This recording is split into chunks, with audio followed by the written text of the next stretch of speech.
El rincón literario de Proyecto Terror se llama La Biblioteca de la Cripta.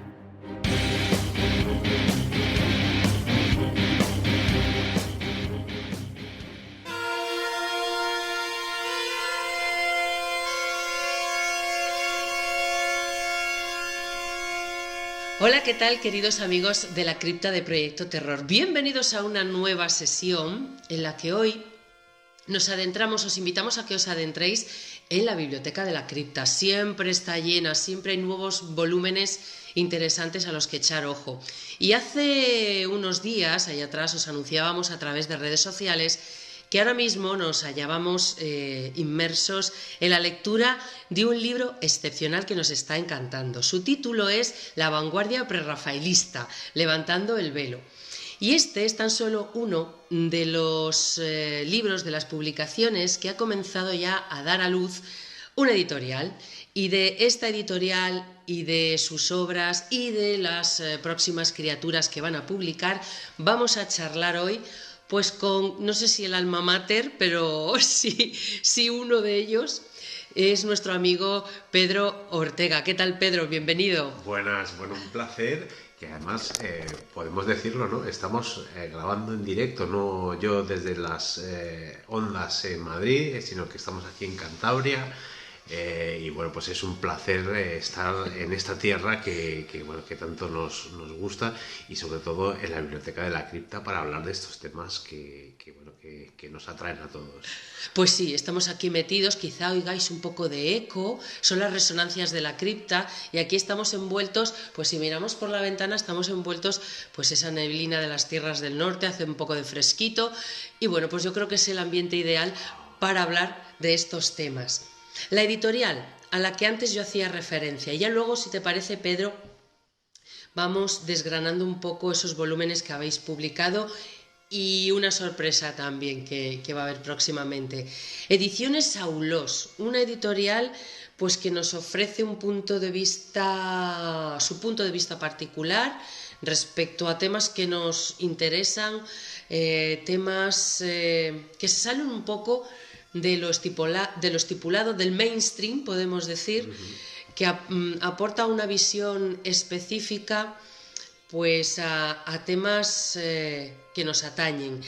Ahora vamos a desgranar un poco cuáles son esos temas, pero Ediciones Saulós, ¿cuál es la perspectiva con la que nace y de dónde viene? Porque tiene su historia detrás. Pues sí, los oyentes sabrán perfectamente, tendrán en cuenta Mistérica, que es por ese proyecto por el que he venido otras veces a Proyecto Terror.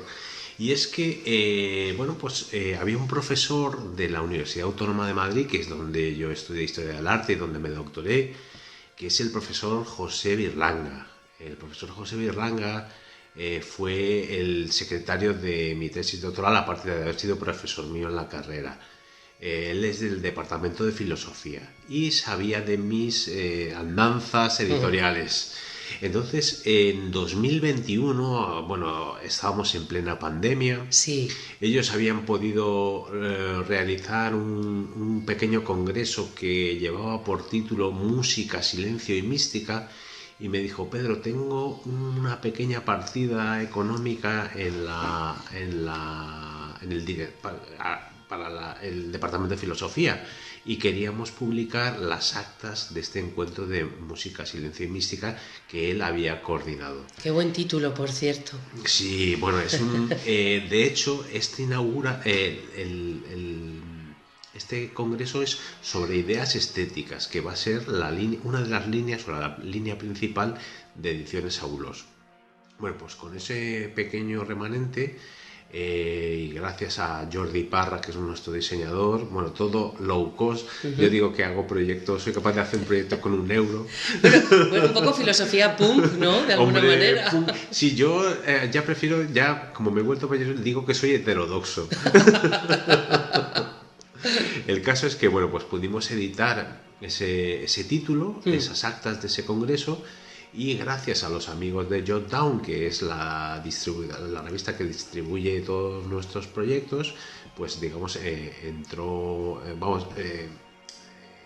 lo pusimos a la venta, y bueno, pues empezó, bueno, pues a distribuirse por todo el territorio nacional y a funcionar bien. Sí quería mencionar que no se me olvide el nombre de Aulós. Estuvimos, como era una temática que no era exactamente mistérica, sino que tenía un peso académico, buscamos algún tema o algún nombre que pudiera resultar encajar con ese motivo. Además, como ese año había sido música, silencio y mística, me acordé del único cuadro victoriano que tenemos expuesto en un museo en Madrid, que es La siesta de Alma Tadema en el Museo del Prado. Es un cuadro bastante, bueno, muy raro porque es el único victoriano que tenemos.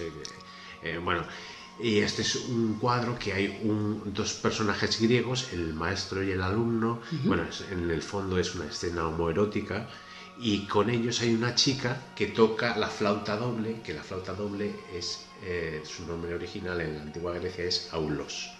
Entonces, de ese cuadro, y como tenía que ver con la música y con el mundo del antiguo, pues decidimos elegir el nombre de Ediciones Aulos.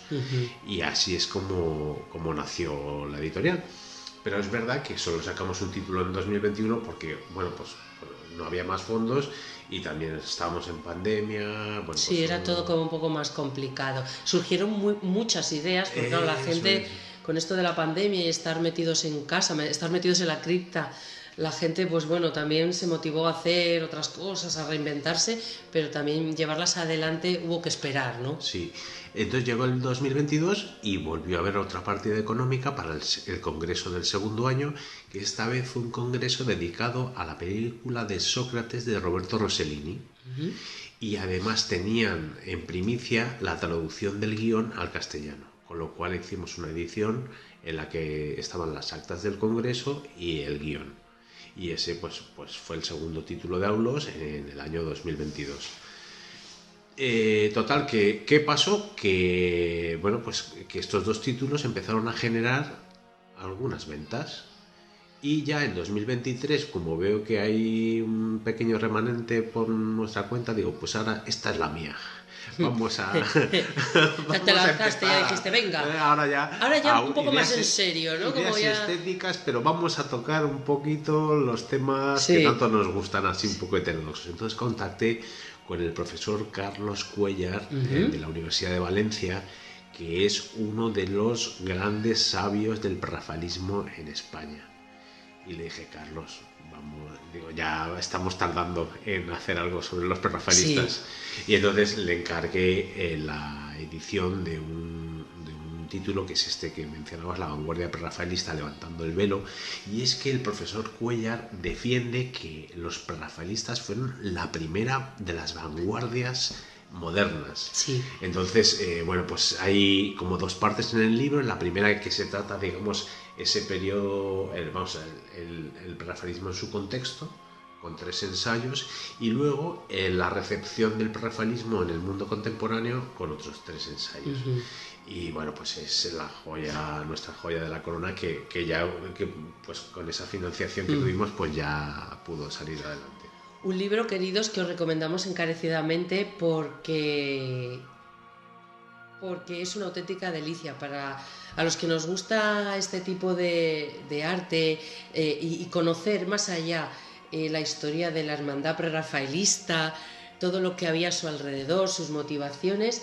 Es como un nuevo despertar, porque es verdad, yo lo estoy leyendo y Carlos Cuéllar nos sitúa a esta hermandad prerrafaelista y todo lo que vino detrás como unos auténticos vanguardistas, cuando hasta hace nada se les tenía hasta un punto denostados, ¿no? Como se les miraba un poco por encima del hombro. Sí, y hay que tener también en cuenta que toda la pintura victoriana y los prerrafaelistas entre ellos han sido un tipo de pintura muy autárquica, o sea, no han salido de lo que es la esfera británica y colonias, por decirlo de alguna manera. Sí. Es un arte que no permeó hasta ya entrado el siglo XX. Fíjate que es muy curioso que hay colecciones en Iberoamérica muy importantes, el Museo de Ponce y la colección ahora no me saldrá el nombre. Bueno, han estado en el Thyssen, o en la exposición La Bella Durmiente que hubo en el Museo del Prado. Y como comentaba antes, es que en España no tenemos victorianos. Mencionaba la siesta porque bueno, yo soy un gran fan de victorianos y prerrafaelistas. Pero bueno, el caso es eso, que no salieron mucho de la órbita británica, tanto los esteticistas como los prerrafaelistas y otras corrientes de ese tipo de pintura del 19. Entonces, bueno, pues sí, es un arte a reivindicar, sobre todo su vuelta a los ideales medievales, artúricos, el grial, estas cosas. Sí. Además había mucha simbología en sus pinturas. Muchísima. Y las leyendas, hay un montón de leyendas. Me estoy acordando de Lady Godiva. Lady Godiva no está en el libro, pero bueno, es esa historia de esa dama que, para que su marido deje de cobrar impuestos abusivos al pueblo, acepta pasear desnuda y pide a todos los vecinos que cierren los postigos de sus ventanas para no verla. ¡Qué cuadro! Es que lo estoy viendo, es una delicia. Bueno, pues los prerrafaelistas es que nos encantan. Sí. Bueno, pues la vanguardia prerrafaelista, Levantando el velo, un volumen coordinado por Carlos Cuéllar, en donde tú también intervienes. Sí. Con tu capítulo, por así decirlo. Tengo un capítulo de mi pintor fetiche, que es John William Waterhouse. William Waterhouse es, digamos, un prerrafaelista tardío, el más moderno. Sí, porque creo que además se comenta en el libro que hay como 3 etapas, podemos decir, ¿no? Las 3 etapas serían la etapa fundacional, en la que en 1848 John Everett Millais, Rossetti, son 5 amigos, eso, no tenían algunos ni los 18 años, se conjuran para fundar una hermandad que reivindicara el arte hecho antes de Rafael, del pintor renacentista Rafael. O sea, fíjate el ideal, por eso la vanguardia prerrafaelista, ¿no? O sea, porque ellos se rebelan contra el arte renacentista, que era un poco el que estaba... Contra los académicos, ¿no? De la época. Eso es. Y reivindican toda la pintura medieval, bueno, y también a Botticelli. Botticelli es uno de los grandes referentes de Rossetti, de Millet. Y bueno, pues esa sería la primera jornada. Y luego, los que, claro, ven admirados, entre ellos William Morris y Edward Coley Burne-Jones. Ellos ven estos autores, son un poco más jóvenes que ellos, los miran con admiración y bueno, hacen unas creaciones. Me estoy pensando, por ejemplo, en la historia de Perseo y Andrómeda. Bueno, me hacen unos temas también fantásticos. Y luego hay como una tercera oleada, un poco ya de pintores un poco menos conocidos, y entre ellos destaca John William Waterhouse. Y yo, para daros una pincelada, voy a contar una cosa así lúgubre que hay en Waterhouse. Era un personaje muy sabio. Conocía fuentes literarias de todas las culturas y hace un cuadro que se titula Consultando el oráculo. Entonces es que se ve una estancia en la que hay unas jóvenes preguntando a una sacerdotisa el futuro. Sí. Lo normal hubiera sido que Waterhouse hubiera cogido el oráculo de Delfos, un entorno griego. Pues no, él elige un entorno hebreo. Y lo que está representando ahí es una consulta a un terafín. Un terafín es una cabeza de primogénito cortada y colocada en una bandeja. Si pensamos en la Biblia, en cabezas cortadas en una bandeja de plata, nos estaremos acordando de Salomé y la cabeza de San Juan Bautista. Pues yo digo que nada más ni nada menos Waterhouse tiene en mente esa idea y por eso hace ese cuadro. O sea, que de alguna manera está reivindicando que la Salomé bíblica hubiera querido la cabeza del Bautista nada más ni nada menos que para hacer nigromancia. Así que ahí lo dejo. Qué maravilla. Mira, los pelos como escarpias. Además es que todo ese arte plasmado en los cuadros, obviamente de alguna manera se extendía. Lo que se plasmaba en los cuadros podía ser como una especie de reflejo de lo que eran las mentes y las vidas de todos esos autores, porque también hemos leído mucho acerca de cómo vivían. sus musas, el tema de la religión, que también estaba muy presente, es decir, las muertes de ciertas musas, ahí tenemos a Jane Morris, a Elizabeth Sidal, es decir, hay todo un mundo alrededor de los prerrafaelistas que es realmente atractivo. Yo no sé cómo no han hecho más películas, incluso sobre ellos, porque yo creo que saldrían unos guiones estupendos. Sí, bueno, uno de los capítulos del libro está dedicado a las producciones, sobre todo de la BBC, relacionadas con los prerrafaelistas. Entonces, ahí, bueno, se puede ver en internet que se llama una serie que se llama Desperate Romantics, que bueno, que es la más reciente de ellas, porque ha habido otras versiones más antiguas, y que bueno, invito a los amigos que escuchen, bueno, yo creo que hay subtítulos en castellano y todo, o sea, buscándolo por internet se puede. Y practicamos el inglés, ¿sí, no? Sí. Es verdad que es una serie un poco frívola porque se centra en las relaciones amorosas entre unos y otros, claro, que son tela marinera. Y bueno, es simpática la serie, y te enteras de anécdotas como que Lizzie Sidal, que mencionabas, pues fue puesta en una bañera la pobre para posar como Ofelia. Como Ofelia, ¿no? Y que se dice que cogió tal pulmonía que al final falleció por esa razón, porque ella falleció muy joven. Bueno, nunca sabremos. Pero bueno, ese tipo de anécdotas se cuentan en esta Desperate Romantics que recomiendo a los... Pues nos lo apuntamos también y eso, os animamos a que leáis este libro, La vanguardia prerrafaelista, precisamente para eso, para levantar el velo, para mirar al otro lado. Y este libro, digamos que es pues como uno de los ejes centrales, ¿no?, en el que tú antes comentabas, sobre el cual te diste cuenta de que, bueno, que la editorial tenía ya un planteamiento que a mucha gente le parecía atractivo. Eso. Que estos temas,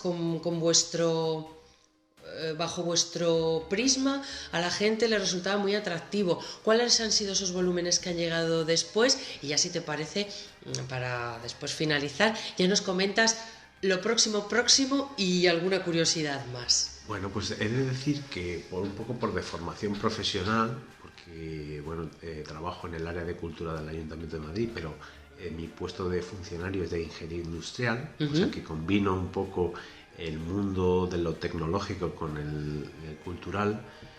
Pues hemos abierto una línea nueva dentro de Aulós que se llama Aulós Digital, y que tiene hasta la fecha 2 títulos. El primero es Arteficial, de Eva Astorga, que es un ensayo sobre la historia de la tecnología aplicada al arte y como introducción, y qué supone la inteligencia artificial para la creación artística. Un planteamiento interesante.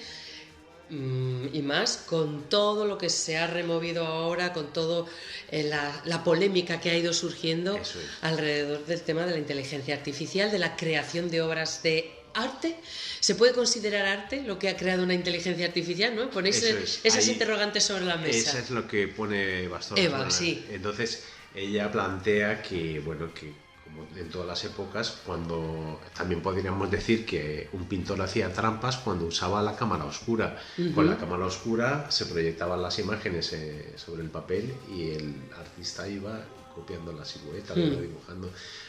La fotografía, decían que la fotografía, como era una copia real una copia fiel de la realidad, pues que tampoco era arte. Pues con la inteligencia artificial nos va a pasar un poco más. Tendremos que aprender a distinguir que está hecho con una inteligencia artificial y que no. ¿Sabremos? O no sabremos. Bueno, no lo sé. Yo lo veo con mucho interés. Bueno, tanto es el interés que dice este libro, obviamente. Y el segundo volumen, ese va por mi cuenta, que se llama Patrimonio Digital, en el que, bueno, esto viene de una historia, que es que tengo un boletín en Substack y en LinkedIn también, en el que voy haciendo entrevistas a profesionales del mundo de la cultura y la tecnología. Entonces, he recopilado la primera temporada de entrevistas en este volumen. En este volumen que lleva el subtítulo de La voz de los profesionales de las humanidades digitales, Eso ¿no? es. Que es bastante descriptivo. Eso es, porque yo he ido tocando, bueno, un poco de forma aleatoria o en función de quién me ha ido contestando y ha tenido buen feedback conmigo y me he ido respondiendo preguntas, y yo creo que hay personajes interesantes en el libro. Por ejemplo, está Evelio Acevedo, que es el director gerente del Museo Thyssen. Tenemos también a Thomas Flynn de Sketchfab, que Sketchfab, para que los que no lo sepan, es el YouTube del 3D, de los modelos en 3D. También hay un norteamericano, el profesor Bernie Fischer, que ha hecho una Roma imperial en 3D, que es una pasada. Hay profesores de universidad, profesionales de... Bueno, una amiga que desarrolla, que os lo recomiendo, hace desarrollos de lugares patrimoniales en Wikipedia. Entonces te das cuenta de cómo la Wikipedia puede atraerte millones de visitas si eres un representante de un gerente de un patrimonio cultural. He ido, digamos, tocando palillos, incluso redes sociales también. Sí. Todos los temas, incluso el tema legal es muy importante. Claro, es verdad, es que las repercusiones. Claro, se presentan nuevas coyunturas, claro, ¿no? Claro, entonces he hablado con un abogado que fue profesor mío, que nos habla de las implicaciones legales de la inteligencia artificial, ¿no? De quién es titular de los derechos, claro. Cuando tú creas algo escrito o las imágenes que comentábamos antes, pues todavía está muy verde, aunque hay legislaciones de la Unión Europea. Bueno, el caso es que este volumen recopila como unas 37 más una entrevistas, porque el más uno es una entrevista que le hice a ChatGPT y le pregunté por estas cosas. Pues nada, habrá que leer Patrimonio Digital, la voz de los profesionales de las humanidades digitales, más uno. Un profesional no humano. No humano, eso es. Bueno, y esto digamos que es hasta la fecha lo que tenéis publicado en Ediciones Aulós, pero la actividad no cesa. La actividad no cesa. Y próximamente vais a publicar un volumen que, bueno, a mí ya me has chivado el título y ya, bueno, de entrada es claro que los colmillos largos se me han puesto. Sí, se trata de rebeldes y visionarios, pintores románticos, prerrafaelistas y simbolistas. Bueno, pues lo tiene todo.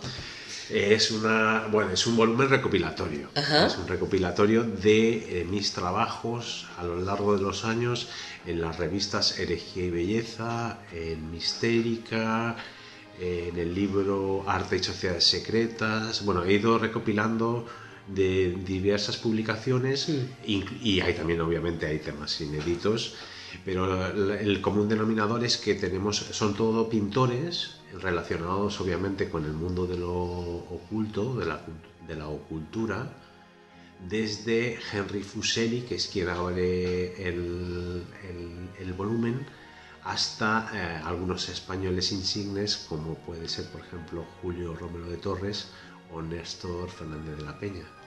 Así que, bueno, se plantea como un ebook. Va a haber un ebook.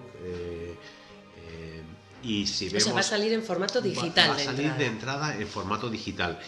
Y en el formato digital vamos a plantear una encuesta a los lectores si querrían la edición impresa. Bueno, yo ya voto por sí, queremos la edición impresa. Ahora ya que vengan los demás. Entonces, a votar. Si vemos que hay suficiente, porque va a ser un libro caro, porque hay... Claro, me imagino que profusión de imágenes, y claro, si ya metes imágenes a color, que es... Claro, bueno, el libro de los prerrafaelistas ha salido con imágenes a color.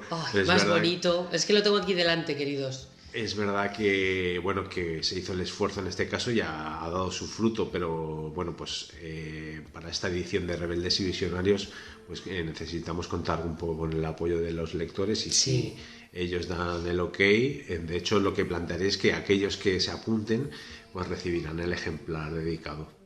Qué bien. Para que que lo sepan tus seguidores, Qué maravilla. los seguidores de la cripta. Si quieres damos alguna coordenada para que estén atentos. Sí, por favor, porque como no paráis, en Ediciones Aulos, aparte de publicar libros maravillosos, pues también os mantenéis, mejor dicho, os mantenéis en contacto y mantenéis informados a todos aquellos que deseen estar en vínculo con vosotros, con una newsletter. Sí, la página de referencia y que es muy fácil de recordar es aulos.es. Bien. Con aulos.es ya tienes todas las coordenadas. Ahí están todos los libros, pero si quieres tener noticias de Aulos cada 15 días, te tienes que apuntar a Aulos Letter, que es en inglés, letter, carta en inglés, con dos T's, aulosletter.substack, que es una plataforma de newsletters.com. aulosletter.substack.com. Pero si no queréis, si no os acordáis, vais a aulos.es y bajáis abajo con el scroll y tenéis abajo el cajetín. Y ahí te suscribes directamente. Y cada 15 días. Bueno, decir que este libro de Rebeldes y Visionarios se va a presentar el 18 de abril en un webinar, o sea que están todos los seguidores de la cripta más que invitados a participar. Nos podemos conectar. Claro. Por eso es bueno que os suscribáis a los newsletter, porque ahí vamos a dar el enlace del webinar. Lo promueve la Biblioteca de Ciudad Lineal de Madrid y va a haber conexiones con otras bibliotecas del Ayuntamiento de Madrid en el marco de la Noche de los Libros de la Comunidad de Madrid. O sea que si todo se da bien, vamos a tener un buen auditorio digital, pero sí. Un auditorio amplio. Y bueno, pues también comentar que hay un book trailer que pondremos en marcha. Y ya os avanzo que va a haber también, para los primeros que quieran tener el libro, va a haber un bonus. Vamos a preparar el libro de Rebeldes y Visionarios con 5 títulos digitales que están relacionados con él, y los vamos a poner a la venta por un precio de 9,99 euros. O sea que esto hay que aprovecharlo, queridos. Eso será unas semanas antes, para los que quieran tener el libro antes que nadie, pues tendremos ese bonus preparado. Y bueno, pues dentro de las acciones, pues con esa Aulos Letter os contamos todos los detalles. Pues ya lo sabéis, si queréis alguno de estos volúmenes que ya están publicados, si queréis haceros rápidamente con este próximo Rebeldes y Visionarios que va a salir ya, pues aulos.es, ahí está toda la información, podéis suscribiros. Yo os recomiendo que lo hagáis, porque vais a disfrutar pues de todos esos temas que tanto nos gustan a las criaturas de la cripta de Proyecto Terror, bajo la perspectiva de Ediciones Aulos, y que os dejéis llevar, porque es una experiencia fascinante. Pedro, no sé si quieres añadir alguna cosa más, porque me imagino que tu mente y la mente de tus compañeros en la editorial están trabajando vuestras mentes constantemente. Pero ya hemos adelantado una novedad. No sé si quieres comentar algo más. Voy a dar una última coordenada. Venga. Y es para los que me queráis seguir en todos mis líos habidos y por haber. Y es mi página personal, que es pedroortega.phd, del doctor en inglés. Entonces, pues, como estaba el pedroortega.com, el .info, todo estaba cogido, digo, bueno, pues vamos a coger este de .phd, pedroortega.phd, y ahí os cuento todas mis aventuras, próximas ediciones que no van a salir en Aulos, sino que van a salir en otras editoriales. Sí, porque tú tienes una vida también paralela a Ediciones Aulos, porque, queridos, si no le conocéis a Pedro, yo ya os digo que es una especie de hombre del Renacimiento, que hace muchas cosas, toca muchos palos y tiene tiempo para todo ello. Bueno, el tiempo hay que buscarlo donde se puede, debajo de las piedras. No, pero bueno, mira, voy a soltar una primicia para la cripta. Venga. Octubre de 2024, una historia y significado del tarot en formato libro con Ediciones Kairos. Qué bien. Además, el tarot no te es ajeno, porque No recuerdo cuánto hace del tarot de Manteña. Sí, del 2019. 2019, ¿cómo pasa el tiempo? Ya 5 años. Sí. Un libro además muy interesante, y lo dice una persona que es profana en la materia. Yo del tarot no tengo gran idea, pero desde luego cómo lo cuentas, cómo nos lo presentas en ese libro, lo haces de una manera especial y realmente atractiva. Y ahora esperaremos a octubre pues para este otro acercamiento al tarot. Y si todo va bien, habrá presentación en Santander, Librerías Gil, que tanto nos quieren. Sí. Así que ya estaremos en contacto para que los amantes de la cripta puedan asistir en persona a ese evento. Fenomenal. Pues el resto está en vuestras manos, en vuestros oídos, en vuestros ojos, en vuestros sentidos, queridos amigos. Acercaos a Ediciones Aulós, aulos.es, ahí tenéis toda la información, y a partir de ahí pues no tenéis más que seguir el camino de baldosas amarillas. Pedro, muchísimas gracias, como siempre es un auténtico placer charlar contigo. Y que bueno, como a tantos y tantos amigos de este espacio, también te lo reitero a ti, que tenéis vuestro rinconcito, vuestra celda particular aquí en la cripta de Proyecto Terror. Muy bien, me voy a mi nicho de Proyecto Terror. Muchísimas gracias, Patricia, de verdad, por hacerte eco siempre de las cosillas que vamos haciendo por allí. Un placer, hasta la próxima. Hasta luego.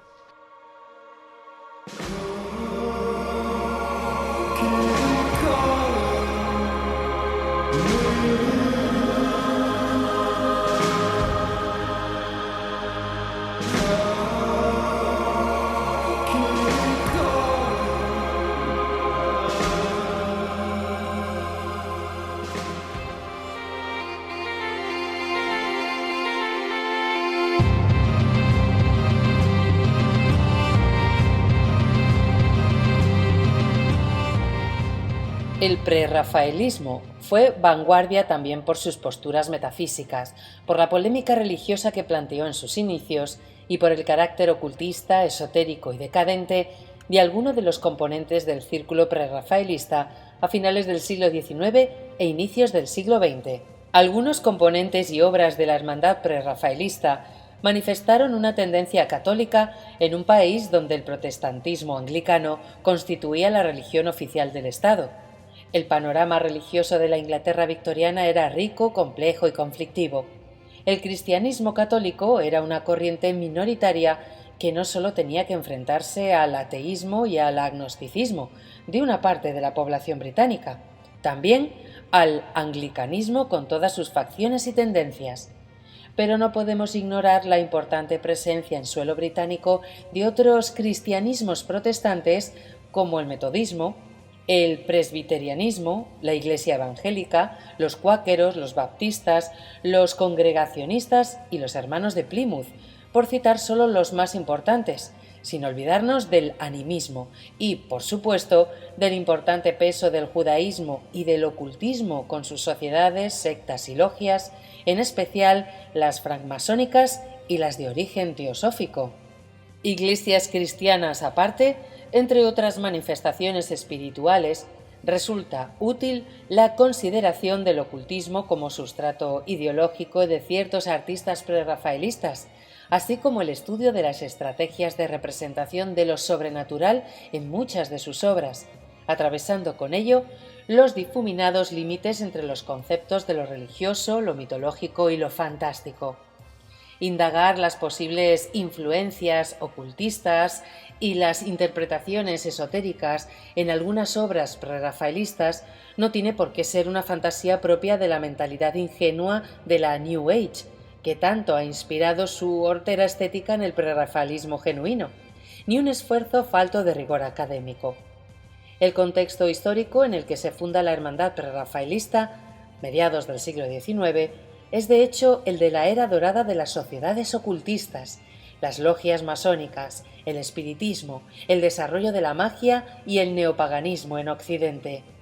Sin embargo, cuando se funda la hermandad, todavía no existen ni el espiritismo de Kardec, ni la teosofía según Madame Blavatsky, ni Eliphas Levi había escrito su dogma y ritual de la alta magia, ni se habían fundado la Orden Hermética de la Golden Dawn o la Orden Cabalística de los Rosacruces. Ambas datan de 1888. En cambio, el nacimiento del prerrafaelismo coincide con el inicio del espiritismo de las hermanas Fox en los Estados Unidos. Es verdad que existen tradiciones antiguas, remodeladas durante el Renacimiento y recuperadas a inicios del XIX, con obras como The Magus or Celestial Intelligence, Being a Complete System of Occult Philosophy, de 1801, del británico Francis Barrett. Cierto es también que el país que sirvió de cuna al prerrafaelismo contaba con una rica e importante tradición mágica britona, celta, anglosajona, normanda, renacentista, con figuras fundamentales como John Dee, sabio, mago, alquimista y médico personal de la reina Isabel I, y que tuvo continuidad entre intelectuales y religiosos del siglo XVII y XVIII, pero buscar fundamentos ocultistas en el prerrafaelismo inicial es un ejercicio gratuito, porque el movimiento artístico se va desarrollando en sus sucesivas generaciones de manera paralela a la moda ocultista y esotérica que se va generando en la segunda mitad del XIX y primera década del XX. Fundamentos no, vínculos y ramificaciones sí. De las corrientes metafísicas decimonónicas, la más vinculada a la hermandad prerrafaelista fue, sin duda, la espiritista. El año 1848 vio nacer a la hermandad, pero también fue esa la fecha del nacimiento del espiritismo moderno, con las supuestas apariciones en el hogar de las hermanas Fox en Nueva York. Así, por espiritismo moderno entendemos aquel que empezó a ser popularizado por médiums sin escrúpulos, que convirtieron la práctica en espectáculo y fuente de dinero para su economía personal. Pero un espiritismo de otro talante fue el teorizado por el médico francés Hippolyte Rivel, quien con el seudónimo de Allan Kardec publicó en 1857 el Libro de los Espíritus y creó al año siguiente la publicación periódica La Revue Spirit. A este respecto sabemos que John Ruskin asistía a sesiones espiritistas, entre ellas las celebradas por el medium Daniel Douglas Home. El médico y escritor Sir Arthur Conan Doyle, creador de Sherlock Holmes y espiritista convencido, escribió en su día: Ruskin ha declarado que su convicción de la vida futura se la debía al espiritismo, aun cuando haya añadido, falto de lógica y con ingratitud, que le bastaba con la noción que de él tenía y que no deseaba ir más lejos. Esta declaración parece indicarnos que el interés de Ruskin por el espiritismo reafirmó su creencia en la continuidad de la vida tras la muerte, pero ello no le llevó a investigar sobre el tema, lo que para un apólogo visceral como Conan Doyle suponía malgastar un intelecto de su talla. Sabemos, por el testimonio de Georgina Burne-Jones, en la biografía que escribió sobre su esposo, que ella y su familia participaban de vez en cuando en sesiones de table turning, fascinados ante la manifestación de poderes de origen desconocido. Dante Gabriel Rossetti participó en sesiones espiritistas con la esperanza de contactar con su difunta esposa, Elizabeth Siddal, cuya presencia espectral o recuerdo traumático, a juzgar por algunas declaraciones de su entorno, amargó el resto de la existencia de un Rossetti que veía o creía ver su acechante fantasma.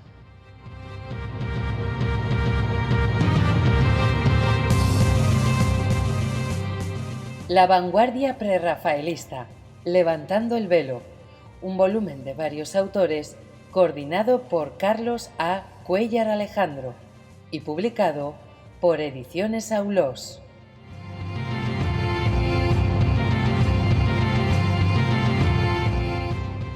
Y llega el momento de la despedida. Gracias por estar ahí al otro lado, queridos amigos.